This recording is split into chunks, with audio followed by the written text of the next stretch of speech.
నమస్కారం అండి. సికింద్రాబాద్ నుంచి షిరిడీకి వెళ్ళాలంటే వీక్లీ 2 ట్రైన్స్ అనేది అవైలబుల్లో ఉన్నది సికింద్రాబాద్ నుంచి. అయితే సికింద్రాబాద్ నుంచి షిరిడీకి డైరెక్ట్గా ట్రైన్ ఉన్నాయండి. మినిమం మనకు ఒక 17-16 గంటలు అయితే పట్టుద్ది వెళ్ళడానికి. స్టేషన్ లోపల నుంచి బయటకు వస్తే మనకు టెంపుల్కి వెళ్ళడానికి ఆటోలు అనేది దొరుకుతుంది. రైల్వే స్టేషన్ నుంచి టెంపుల్కి 3 కిలోమీటర్ ఉంటుంది. అయితే ఆటో మాట్లాడుకొని వెళ్ళాలి, లేదంటే సర్వీస్ ఆటోలు కూడా ఉంటాయి. ఒక్కరికి 20 నుంచి 30 రూపాయలు తీసుకుంటారు.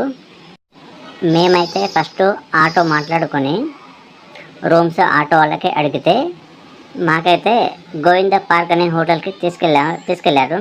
అయితే మేము అక్కడ మాట్లాడుకున్నాము. 24 అవర్స్కి 1500 పడింది. అయితే మేము అక్కడ స్నానం అవి చేసుకొని రెడీ అయ్యి డైరెక్ట్గా భోజనానికి వెళ్ళిపోయాము. ఫ్రీ భోజనం ఇది. మనకు ప్రైవేట్ హోటల్స్ కాకుండా మనకు సాయి ఆశ్రమ్ భక్తి నివాస్ కూడా ఉంది. అది ఆన్లైన్లో బుక్ చేసుకోవాలి. అయితే మేము ప్రైవేట్ దాంట్లో వెళ్ళాము. ఎందుకంటే టెంపుల్ నుంచి ఈ సాయి ఆశ్రమ్ భక్తి నివాస్ కొంచెం దూరంలో ఉన్నది. అందుకే కొంచెం దగ్గరలో మేము తీసుకున్నాం రూమ్స్. మేము దర్శనం చేసుకొని బయటికి వచ్చాము 8:30కి. ఆ తర్వాత ఆ పార్క్ అంటే మన సాయిబాబా స్టాచ్యూ అనేది అది మూసి ఉన్నది. ఎందుకంటే అది టైమింగ్ ఉంటుందంట, అది మాకు తెలియదు. అయితే బయట నుంచే ఫోటో తీసాము. ఇక్కడ షాపింగ్ అన్ని రకాల వస్తువులు కొంచెం పర్లేదు, బాగానే దొరుకుతున్నాయి తక్కువ రేటుకే. ఇంకా ఐ లవ్ సాయిబాబా అని ఇక్కడ ఫోటో దిగడానికి కూడా బాగా ఉంటుంది. ఫోటో దిగేసి మేము ఫ్రీ భోజనానికి అయితే వెళ్ళాము. నైట్ భోజనం చేసేసి రూమ్కి వెళ్ళిపోయాము. ఇది మా సెకండ్ ట్రిప్ శని షగ్నాపూర్కి వెళ్ళడానికి షిరిడి నుంచి మనకు ఇలాంటి వ్యాన్లు దొరుకుతాయి. వెళ్ళడం రావడానికి ప్రతి ఒక్కరికి 200 అనేది తీసుకుంటారు. శని భగవంతుని దర్శనం చేసుకుని అటు నుంచి తిరిగి షిరిడికి వచ్చామండి. ఇంకా షిరిడి నుంచి త్రయంబకేశ్వర్కి వెళ్ళడానికి షిరిడిలో బస్ స్టాండ్ మనకు ఒక 1.5 కిలోమీటర్ దూరంలో ఉంటుంది. అక్కడికి వెళ్తే ప్రతి ఒక హాఫ్ అన్ అవర్కి ఒక్కొక్క బస్సులు అనేది మనకు త్రయంబకేశ్వర్కి డైరెక్ట్గా దొరుకుతుంది.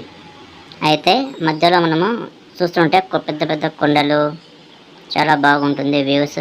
షిరిడి నుంచి మనకు త్రయంబకేశ్వర్కి 4 గంటలు టైం అయితే పడింది. త్రయంబకేశ్వర్ అయితే చేరుకున్నాము. బస్టాండ్లో దిగి నడుచుకుంటా వెళ్తే మనకు ఒక 500 మీటర్ పడుతుంది నడుచుకుంటూ పోతే. అక్కడ మనకు షాపింగ్లు అవన్నీ కనిపిస్తాయి. ఇక్కడ షాపింగ్ మనకు రుద్రాక్షలు, దండలు, బ్యాంగిల్స్ అన్నీ దొరుకుతాయి ఇక్కడ. ఇంకా కొంచెం ముందుకు వెళ్తే మనకు లెఫ్ట్ సైడ్లో టెంపుల్ అనేది ఉంటుంది. ఈ బిల్డింగ్ బ్యాక్ సైడ్ ఉంటుంది చూడండి టెంపుల్. మన గుడి పక్క నుంచి చూస్తే పెద్ద పెద్ద కొండలు కూడా కనిపిస్తాయి. ఇక్కడ స్థానానికి కుండం కూడా ఉంది. ఇక్కడ మనం దర్శించుకోవాల్సిన లింగాలు చాలానే ఉన్నాయి. ఇక్కడ దర్శించుకొని మన అభిషేకం కూడా చేయొచ్చు. ఇక్కడ అభిషేకం అవి చేసుకొని మనము డైరెక్ట్గా టెంపుల్కి అయితే వెళ్ళాలి.